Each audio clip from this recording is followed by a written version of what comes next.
சம்பாதிக்கிற வயசை விட்டுடுறோம். சம்பாதிக்கிற வயசில் ஜாலியாக இருக்கணும் அப்படின்னு நினச்சிட்டு நம்ம ரெஸ்ட் எடுக்க வேண்டிய வயசில் ஓடுன்னு ஓடிக்கிட்டே இருக்கோம். இதனால் யாருக்கு என்ன பிரயோஜனம் சொல்லுங்கள் பார்க்கலாம்.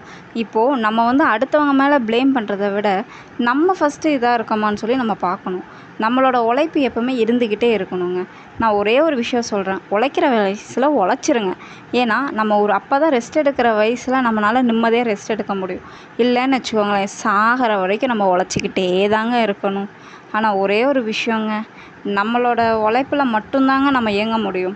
நம்ம அடுத்தவங்கள சான்று இருந்தோன்னு வச்சுக்கோங்களேன், நம்மளுக்கு அந்த மதிப்பே போயிருங்க.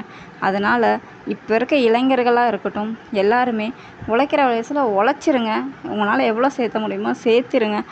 கண்டிப்பாக இதில் இன்னொரு முக்கியமான விஷயம் தெரிஞ்சுக்கோங்க, நம்ம சேர்த்துற காசு நம்மளுக்கு மட்டும் கிடையாதுங்க. நம்ம இல்லாதவங்களுக்கும் கொஞ்சம் ஹெல்ப் பண்ணணும். நம்மளால் முடிஞ்சது ஒரு சாப்பாடு வாங்கி தரதாக இருக்கட்டும், ஒரு படிப்பில் ஹெல்ப் பண்ணுறது, ஏதோ ஒரு விஷயம் நம்ம கண்டிப்பாக பண்ணுங்க. நம்ம உழைக்கிறது அதுவும் ஒரு பெரிய பயனுள்ளதாக இருக்கும் இன்னொருத்தருக்கு. அதனால் தயவு செய்து சொல்கிறேன், உழைக்கிற வயசில் உழைச்சிருங்க.